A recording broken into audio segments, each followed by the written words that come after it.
کہتے ہیں کہ اقبال رحمت اللہ نے اپنے آخری وقت میں کہا تھا کہ میرے بعد پتہ نہیں کوئی دانائے راز آئے گا کہ نہیں، تو یہ دانائے راز کیا ہوتا ہے؟ یہ علامہ اقبال رحمت اللہ نے کہا تھا کہ نہ جانے اب پرانی آواز آئے کہ نہ آئے، پرانا میوزک آئے کہ نہ آئے، صبح کی ہوا آئے کہ نہ آئے، وہ نسیم سحر حجاز سے آئے کہ نہ آئے، کیونکہ اس فقیر کے دن پورے ہو گئے ہیں اور میری طرح کوئی اور دانائے راز آئے گا کہ نہیں آئے گا، کیا پتہ آئے کہ نہ آئے۔ علامہ اقبال نے یہاں خود کو فقیر کہا، مگر بات یہاں ختم نہیں ہوئی۔ اس کے بعد علامہ اقبال نے آگے ایک اور شعر لکھا ہے۔ اقبال نے اپنے آپ کو قوم کے آگے پیش کیا اور ایک فلسفہ پیش کیا، کیونکہ اسے قوم کا درد تھا۔ وہ ایک فلسفی، ایک شاعر تو تھا ہی، مگر اس کے ہزار ہا لہجے تھے۔ تو ایک جگہ اقبال رحمت اللہ نے کہا، اقبال بڑا اپدیشک ہے، من باتوں میں موہ لیتا ہے، گفتار کا یہ غازی تو بنا، کردار کا غازی بن نہ سکا۔ ایک اور جگہ اقبال نے اپنے آپ کو کلندر کہا، خوش آ گئی ہے جہاں کو کلندری میری، وگرنہ شعر میرا کیا ہے، شاعری کیا ہے۔ اسی طرح اور بہت ساری جگہ پر کہا کہ مجھے راز آگاہ کر دیا گیا ہے اور مجھ پر مہربانی فرما دی گئی ہے، اور دینے والے نے مجھے بہت کچھ دیا اور میری زندگی میں انقلاب برپا کر دیا۔ اقبال رحمت اللہ نے جو آخری شعر کہے تھے وہ یہ ہے، سرود رفتہ باز آیت کے نہ آیت، نسیم از حجاز آیت کے نہ آیت، سر آمد روزگارے اے فقیرے، دگر دانائے راز آیت کے نہ آیت۔ یعنی اب حجاز عرب کی سرزمین سے ہوا آئے کہ نہ آئے۔ اقبال نے دراصل یہ کہا کہ مجھے وہاں سے ہوا آ رہی ہے اور میں جو کچھ لکھتا ہوں یہ وہاں کی یعنی حجاز کی ہوا کا اثر ہے۔ تو یہ راز تو وہ خود بتا رہا ہے کہ وہ شخص تو فقیر بن جاتا ہے جس کو حجاز سے ہوا آئے، تو نسیم حجاز جو ہے وہی دانائے راز بناتی ہے، یعنی جس کو یہاں کی ہواؤں میں عرب کی ہوا مل جائے وہ دانائے راز ہوتا ہے۔ یا یوں بھی کہہ سکتے ہیں کہ جس کو اس زندگی کے اندر، دنیا کے اندر خالق کا راستہ مل گیا وہ دانائے راز ہو گیا۔ جس کو دنیا کے اندر خدا نظر آتا ہے تو سمجھو کہ دانائے راز ہو گیا، حالانکہ لوگ اسے کہتے ہیں کہ تو کیا دیکھ رہا ہے، کیونکہ یہ تو سارے گمراہ اور کافر لوگ ہیں، تو وہ کہتا ہے کہ کافروں میں مجھے ایمان نظر آ رہا ہے۔ اب یہ راز ہے تو اسے کافروں میں ایمان والا شخص 100 سال بعد نظر آیا اور کسی میں ان کو پرانے آباء و اجداد و مسلمان نظر آئے۔ اصل میں ان کے پیچھے ایک آدمی ہے، کیونکہ سارے حضرت آدم علیہ السلام کی اولاد ہیں یا حضرت نوح علیہ السلام کی اولاد ہیں۔ اس وقت تو وہ سارے مسلمان تھے اور درمیان میں بیچارے کافر ہو گئے، تو وہ دانائے راز کفر سے پہلے دیکھتا ہے کہ وہ دانا لوگ تھے، تو پھر وہ کہتا ہے کہ کوئی بات نہیں، کچھ عرصے کے بعد یہ پھر مسلمان ہو جائیں گے۔ تو یہ ہوتا ہے دانائے راز۔ پھر اقبال نے کہا کہ اس فقیر کے دن تو پورے ہو گئے، مگر کوئی اور راز جاننے والا میرے بعد آئے کہ نہ آئے، اگر می آئید آ دانائے رازے، بدے او را نوائے دل گدازے، ضمیر امت آرامی کند پاک، حکیم دل نوازے نے نوازے۔ مطلب یہ ہے کہ اگر وہ دانائے راز آیا تو میرا سوز بھی اسی کو دینا، کیونکہ وہ امتوں کے ضمیر کو پاکیزہ کرے گا، وہ حکیم ہوگا، دل نواز ہوگا اور دل سوز ہوگا۔ تو اقبال کا مطلب یہ ہے کہ دانائے راز میرے بعد آ سکتا ہے۔ پہلے اقبال نے کہا پتہ نہیں کوئی آئے یا نہ آئے، پھر جب نئی نسیم حجاز آئی تو پھر وہ کہتا ہے کہ ہاں اگر کوئی میرے بعد آئے تو اس کو یہ ساری نوا دینا۔ تو گویا کہ دانائے راز نے یہ بتا دیا کہ اور دانائے راز آ سکتا ہے۔ تو دانائے راز کیا ہوا؟ جس کو نسیم حجاز آئے، چھڑا کے دامن بتوں سے اپنا، غبار راہ حجاز ہو جا۔ یہ بات اقبال نے ایک اور طرح سے کی ہے۔ ایک اور جگہ یہ کہا ہے کہ خیرہ نہ کر سکا مجھے جلوائے دانش فرنگ، سرما ہے میری آنکھ کا خاک مدینہ و نجف۔ اقبال کہتا ہے کہ میں مدینہ اور نجف کا سرما ڈالنے والا ہوں، مجھے کیا پرواہ ہے کہ فرنگ کیا ہے اور دانش فرنگ کیا ہے۔ گویا کہ اس نے یہ بتا دیا کہ وہ آدمی جو یہاں بھی رہتا ہو اور حجاز میں بھی بیک وقت رہتا ہو وہ دانائے راز ہے۔ تو مطلب یہ ہے کہ جو آدمی زمین پر رہتا ہو اور پھر خدا کے ساتھ بھی رہتا ہو وہ دانائے راز ہے۔ وہ آدمی جو اس دنیا کے اندر ہونے والی چیز کا نہ ہونا جانتا ہو کہ جو ہے یہ نہیں ہوگا، جو تھا وہ اب نہیں ہے اور جو ہے وہ نہ ہوگا، تو وہ دانائے راز ہے۔ یہی ہے ایک حرف مہر مانا۔ اسی طرح کہا جاتا ہے کہ اب محرم راز نہیں رہے اور یہ بات پرانی ہو گئی ہے، کیونکہ یہ کیسے ہو سکتا ہے؟ دنیا کے جتنے محترم نام ہیں وہ سارے کے سارے ماضی کے ہیں، جتنے چراغ ہیں سب ماضی کے جلائے ہوئے ہیں، جتنے مطلع انوار ہیں یہ سارے کے سارے ماضی کے ہیں، جتنے مرکزی تجلیات ہیں سارے کے سارے ماضی کے ہیں۔ تو گویا کہ مر جانے یا رخصت ہو جانے سے مرکزی تجلیات پر کوئی فرق نہیں پڑتا، کیونکہ وہ جب چاہے اور جس دور میں چاہے مرکزی تجلیات رہتا ہے۔ آپ خانقاہوں پر، مزاروں پر مرکزی تجلیات اور الہیات کے واقعات کو دیکھو کہ وہ اتنے روشن ہیں کہ آپ لوگوں کی زندگی اتنی روشن نہیں ہے۔ تو ان کے قبرستان جتنے روشن ہیں اتنی ہماری زندگی روشن نہیں ہے، یعنی ان کی موت اتنی روشن ہے جتنی ہماری زندگی نہیں ہے۔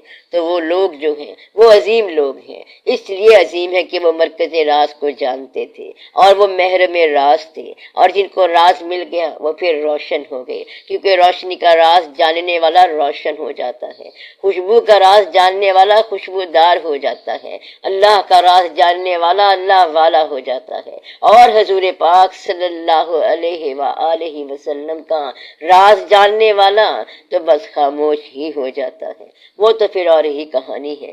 تو جو اس راز کو جان جائے تو بس پھر چپ ہی ہو جاتا ہے، وہ بتا نہیں سکتا کہ اس کے ساتھ کیا ہوا ہے، کیونکہ اس کے ساتھ بہت بڑی بات ہو جاتی ہے اور وہ خاموش ہو جاتا ہے۔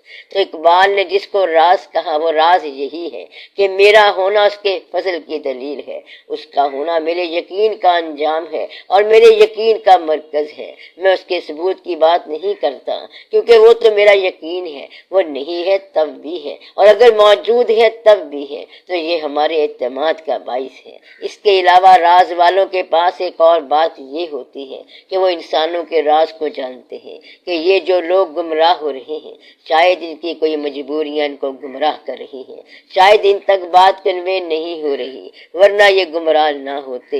وہ لوگ جو محرم راز ہوتے ہیں وہ راتوں کو جاگنے والے اور زمین اور آسمان کے فاصلے میں لانے والے ہوتے ہیں۔ ان کے لیے آسمان رات کو زمین بنا ہوتا ہے اور زمین رات کو آسمان بنی ہوتی ہے، تو ان کی راتیں جاگتی رہتی ہیں، اور وہ لوگ خاص ہوتے ہیں، راز جاننے والے ہوتے ہیں، اور وہ لوگ راز آشنا کہلاتے ہیں، محرم راز کہلاتے ہیں۔ جس طرح خواجہ غلام فرید رحمت اللہ نے فرمایا ہے، کیا حال سناواں دل دا کوئی محرم راز نہ ملدا۔ جب محرم راز مل جائے تو وہ اسے اپنے دل کا وہ حال سنا دیتا ہے جو اس کے دل میں موجود ہوتا ہے۔ تو یہ خواجہ غلام فرید رحمت اللہ کی روحی ہے۔ روحی سے مراد خواجہ صاحب رحمت اللہ کی بستی، وہ اس راہ سے گزرتے تھے، آنکھوں میں خون کے آنسو رواں ہوتے تھے۔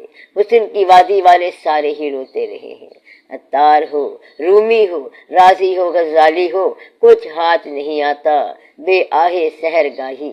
آہے سحر گاہی کا معنی رو رو کر راتے کاٹنا، رو رو کر راتے کاٹنے والے عطار بن جاتے ہیں، رومی بن جاتے ہیں، رازی بن جاتے ہیں اور غزالی بن جاتے ہیں۔ تو یہ محرم راز ہیں۔ مولانا روم بڑے عالم دین تھے اور بڑے مغرور عالم دین تھے۔ ان کا نام جلال الدین تھا۔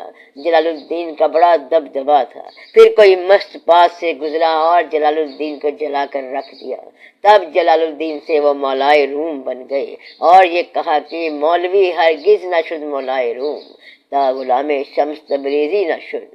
شاہ شمس تبریز نے جب ان کو راز کی دنیا دکھا دی تو وہ آگے آگے تھے اور مولانا روم پیچھے پیچھے۔ وہ کئی سال تک مولانا روم سے بولے تک نہیں، پھر کئی سال کے بعد ایسا بولے کہ مولانا روم رحمت اللہ کو آشنائے راز کر دیا۔ تو یہ ایک نگاہ ہوتی ہے اور یہ نگاہ چلتی رہتی ہے۔ اسی کائنات کا کوئی انسان یا کوئی نہ کوئی گروہ ایسا ہوتا ہے جو ان زندہ آدمیوں میں آتا رہتا ہے، پھر وہ وہ لوگوں کے پاس آتے رہتے ہیں اور ان کے خیال کی داد دیتے رہتے ہیں۔ آپ دل میں صبح سے یہ خیال لے کر بیٹھ جاؤ، مثلاً جو دکاندار ہے دکان میں بیٹھ جائے، جو دفتر میں کام کرنے والا ہے دفتر میں بیٹھ جائے اور یہ کہے کہ یا اللہ آج ہمیں کسی اپنے بندے سے ملا۔ آپ انتظار کرو، کوئی نہ کوئی بندہ کوئی جلوہ دکھا جائے گا۔ لوگ کہتے ہیں کہ ہم تو تلاش نہیں کر سکتے اور نہیں جانتے کہ کہاں جائیں، ہم یہاں تیرے بندے کا انتظار کرتے ہیں۔ تو اللہ کا وہ بندہ کسی سائل کی شکل میں آ جائے گا، کسی غریب کی شکل میں آ جائے گا، کسی امیر کی شکل میں آ جائے گا، کوئی محرم راز اشارہ کرنے آ جائے گا اور کوئی نہ کوئی بات بتا کر چلا جائے گا۔ پھر آپ پہچان لیں گے کہ یہ اللہ کا وہ بندہ ہے جو آپ کا راز آپ کو بتا دے، وہ اللہ کا بندہ ہے۔ محرم راز کو دوسرا محرم راز ایسے ملتا ہے جیسے پرانے دوست ہوں، حالانکہ یہ ملاقات پہلی ہوتی ہے، مگر وہ کہتا ہے کہ وہ زندگی میں مجھے پہلی بار ملا اور مجھے یہ محسوس ہوا کہ اس پہلی بار ملنے سے پہلے بھی میں اس کو کئی بار ملا ہوں۔ تو پہلی بار ملاقات میں پہلے سے جاننے والے کو محرم راز کہتے ہیں، اس لیے وہ سارے ہم خیال اکٹھے ہو جاتے ہیں۔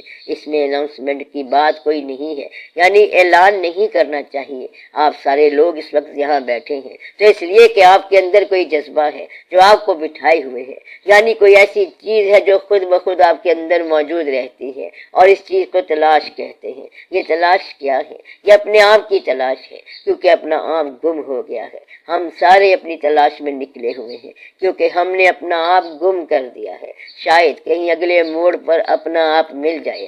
اگر کبھی آپ کو آئینہ دیکھنے کا اتفاق ہو تو آپ آئینے میں اپنا چہرہ دیکھ کر بات کریں کہ یہ کیا زندگی ہے کہ میں بوڑھا ہو گیا ہوں، اور اگر اندر سے آئینہ بولے کہ تم کیا بات کر رہے ہو کہ زندگی کیا ہے، یہ تو بہت اچھی شے ہے، اگر ایسا ہو جائے تو آپ حیران ہو جائیں گے کہ یہ آواز کدھر سے آ رہی ہے۔ آپ کو خاموشیوں میں آوازیں آ سکتی ہیں۔ محرم راز کو ہجوم میں تنہائیاں مل جاتی ہیں اور تنہائی میں ہجوم مل جاتا ہے۔ مطلب یہ ہے کہ محرم راز بالکل ہی اور طرح کا ہوتا ہے، اور پھر یہ جو زندگی کی رونق ہے یہ نئے سرے سے سمجھ آتی ہے۔ محرم راز کو اس زندگی میں ایک اور زندگی ملتی ہے، زندگی یہی ہوتی ہے اور یہی شب و روز ہوتے ہیں، مگر اس کو اس کے اندر ایک اور زندگی نظر آتی ہے۔ اسی طرح ایک شخص اقبال کے قریب آیا اور اسے دانائے راز بنا گیا کیونکہ اس نے اپنا آپ پہچان لیا۔ تو یہ ہوتا ہے دانائے راز۔ دانائے راز کو دیکھیں تو دانائے راز سمجھ آتا ہے، ورنہ بیان کرنے سے اس کی سمجھ نہیں آ سکتی۔ راز تو کبھی بیان ہونے کے بعد بھی بیان نہیں ہوتا۔ لوگ صدیوں سے اس راز کو بیان کر رہے ہیں اور یہ بیان نہیں ہوا۔ ساری کتابیں دانائے راز کے ذکر سے بھری ہوئی ہیں کہ محرم راز کیا ہے، دانائے راز کیا ہے، دگر دانائے راز آیت کیا ہے، یہ قصہ کیا ہے، کہانی کیا ہے، اصل بات کیا ہے، مگر بیان سے کسی کو کچھ سمجھ نہیں آ سکتی۔ اصل بات یہ ہے کہ زندگی میں کچھ بھی نہیں ہے، لیکن سمجھ آ جائے تو سب کچھ ہے۔ کبھی انسان کا تعلق آسمان کے ساتھ ہوتا ہے اور پھر خدا کا تعلق دنیا کے ساتھ بھی نظر آ جاتا ہے۔ اللہ نے دنیا کو چابی والے کھلونے کی طرح بنا کر نہیں چھوڑ دیا، بلکہ وہ تو قدم قدم پر ساتھ ہے۔ بچے کی پیدائش کے وقت روح وہی پھونکتا ہے اور وہی تنہائیوں میں آپ کی باتیں سنتا ہے، وہی دعائیں منظور کرتا ہے۔ آج بھی وہی ہے، کل بھی وہی ہے، وہ جیسا تھا ویسے ہے، اور باقی ہر شے فصل کی طرح کٹ جائے گی اور وہ باقی رہ جائے گا، اور باقی تیرے رب کا چہرہ رہ جائے گا۔ تو جو باقی رہ جاتا ہے وہ ہے، باقی رہ جانے والا اصل ہے اور چلا جانے والا فانی ہے۔ باقی کیسے رہتے ہیں؟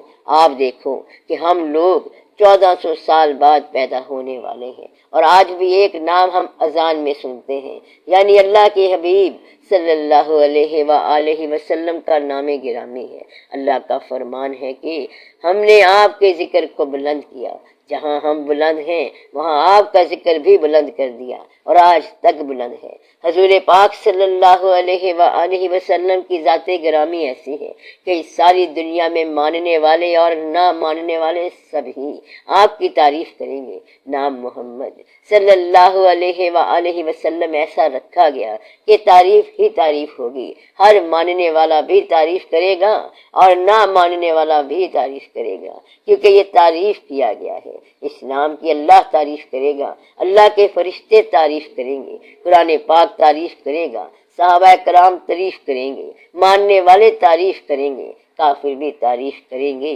Hero as a prophet. کتاب لکھنے والا کارلائل بھی تعریف کرے گا. اس مصنف نے کسی اور پیغمبر کو مانا ہی نہیں، لیکن جب بھی پیغمبر کا ذکر کرے گا حضور پاک صلی اللہ علیہ وآلہ وسلم کا ہی ذکر کرے گا. ہندو، سیاستدان، انگریز، سکھ، خواہ کوئی بھی ہو، آپ صلی اللہ علیہ وسلم کے نام کی تعریف کرے گا. تو یہ بڑے راز کی بات ہے کہ دانائے راز وہ ہے جو انسان اپنی نسبت حضور پاک صلی اللہ علیہ وآلہ وسلم سے دریافت کرے.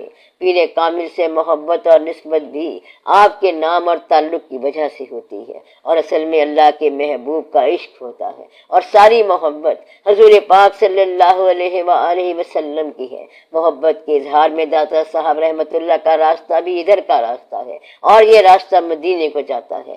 تو راز یہ ہے کہ در مصطفیٰ کا راستہ ادھر سے ہی جاتا ہے. اسی طرح آپ لوگ کربلا گام شاہ جاؤ تو یہ کربلا لاہور میں ہے. ہمیں سجدہ کرنے سے کام ہے، جو وہاں نہیں تو یہاں سے ہی. تو یہ جو تعلقات ہیں یہ راز کی باتیں ہیں، اور جاننے والے کے لیے جہاں ہے وہاں ہے، اور نہ جاننے والے کے لیے نہ وہاں ہے اور نہ یہاں ہے. یہ تو صرف ماننے والے کا رشتہ ہے اور عقیدہ ہے، اور یہ ایک راز ہے.